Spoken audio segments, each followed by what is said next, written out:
What's up, everybody? Welcome, Squad Squad, and welcome to Slav Guns. We are at SHOT Show 2022. We are at the New Caesars Forum, and I am at the booth of one of the products that really caught my attention. Over the past few years, everyone got the Tavor itch, and everyone wants something cool, unique, and exciting, and bullpups have really kind of grown as a product class, and this is something new. And I'm here from Brandon with Senex Arms, and he's going to tell us all about himself, his company, and what we're looking at. So Brandon, first of all, thank you for having me. Hey, thank you for having me. I appreciate it. So the floor is yours. Yeah, so my name is Brandon Mikowski, as you mentioned, owner of Senex Arms and inventor of the Modular Bullpup Light Rifle 15. A lot of the nomenclature is self-explanatory. Let's get into it. He talked about the bullpup itch. I actually started this in 2015, so it's been a while. Finally got something for you guys. A little background about myself. So I went to school, went to college when I was in high school for engineering. Realized I wasn't that smart, so I joined the Marine Corps, became a reconnaissance Marine. So maybe I'm a little smart, stubborn, I don't know. But went down that line, got an injury that kind of forced my hand to get out. So I opened a gun store, just started learning about firearms. So anyways, that's when the Tavor X95 came out, is when I got this idea. Great rifle, I have one, but it didn't come with any other caliber. You're stuck with 5.56, and as most of us know, 5.56 is great, but you kind of want to be a little adventurous. So kind of had the idea for a bullpup rifle that used AR-15 components, such as your barrel, bolt, trigger assembly or fire control system, grip, and magazine. I'm sorry, but hold on. That's nuts. So barrel, trigger group, pistol grip, that's all AR parts, isn't it, huh? Yeah, and gas system too. So there's a lot of neato stuff there. All from a guy that got a 2.0 graduated high school. So hopefully you guys can appreciate that. So it is... Why have AR-15 compatible components if you can't do it on the fly, right? So I'm going to demo this for you. It's going to come apart really well. It's not going to go together well because that's my luck because we're on camera. But let's go ahead and get into it, right? So first of all, you want to do a barrel change. You're going to drop the magazine. So you have three options to drop the magazine. You got your lever here, lever there, and you got one right here. So you got 3 points. So even if for some reason linkage fails, which it won't because I designed it, that's arrogant, but whatever. All you're gonna do is drop the mag. You're gonna come over here, pull your bolt to the rear, lock it upward, kind of like the MP5. I know I might be skipping ahead, but yeah. Can we HK slap this then? Fuck yeah. Is that gonna get edited no, out of you're there? good. Yeah, all right, cool. Hey. All right, so once that's up there, you're just gonna pull this little lever back, maybe. Rotate this 180 degrees upward and forward. Your barrel pulls right out. And that's that. So it's got a little cam lock right there. Okay. Believe it or not, like this system is the same as a lot of rifles are using. The MDR uses a fairly similar system. The Tavor uses a fairly similar system. So it doesn't look like there's a lot of meat there, but it's proven. We've seen this across the board. So anyways, let's pretend like I'm gonna get this in there the first time. Wait, are we there? Hey, would you look at that? Rotate it back, and then goes forward. Wow. That was a weak slap, but I don't want to break it. It's still a little fragile, right? So then, just put it in your magazine, good to go. Yeah. So one of the questions with a lot of rifles that have quick change systems is what's the repeatability and return to zero? Because it's like, God forbid you take out a barrel, especially on a bolt gun, you take out a barrel, it's not going to go back in the same position. How do you secure that here? How do you deal with that? Yeah, so actually let me go ahead and kind of pull this out of this guy here if I can.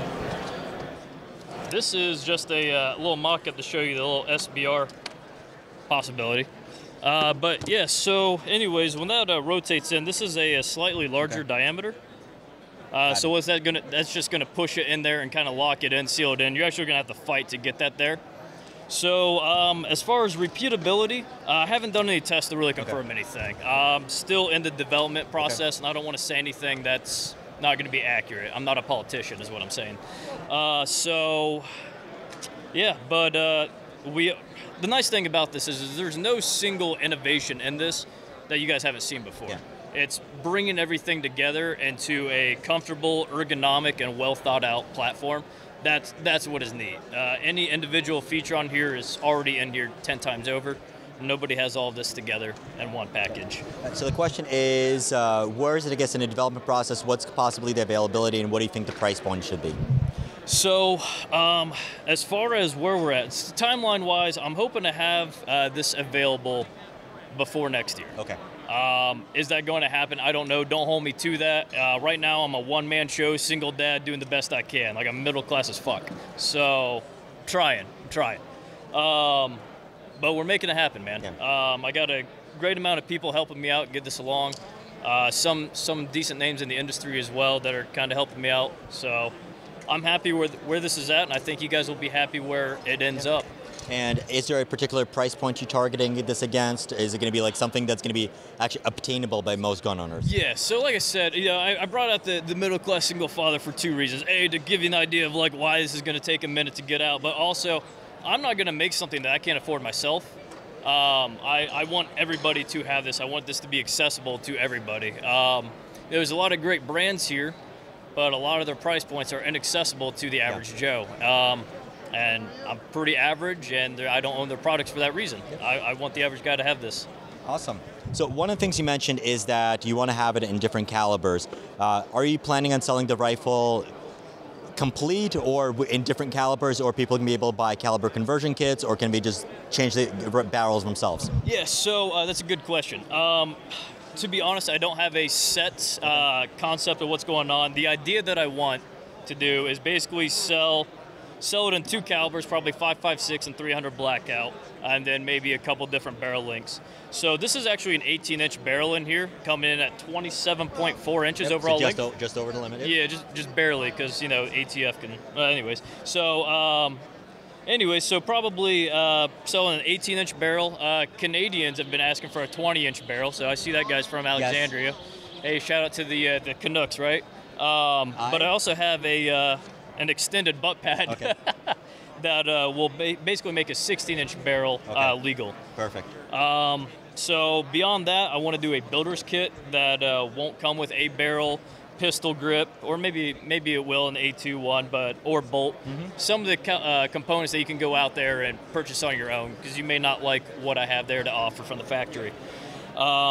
I haven't decided, and it really depends on how the aftermarket reacts to this, but because it uses an AR-15 trigger for the most part, the only thing that's modified is the trigger itself.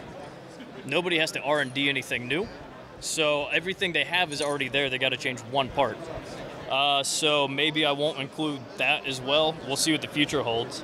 But every gun that I sell, I'm going to make it a point to come with 2 barrel nuts, which is just basically this. It's a 2-piece, and that's what allows it to interact there.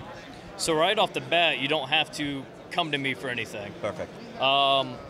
We're talking about doing like pre-sales, pre-orders, pre-sales, and there might be different tiers where it might come with different amount of barrel nuts. But that's all I got for you, man, on that.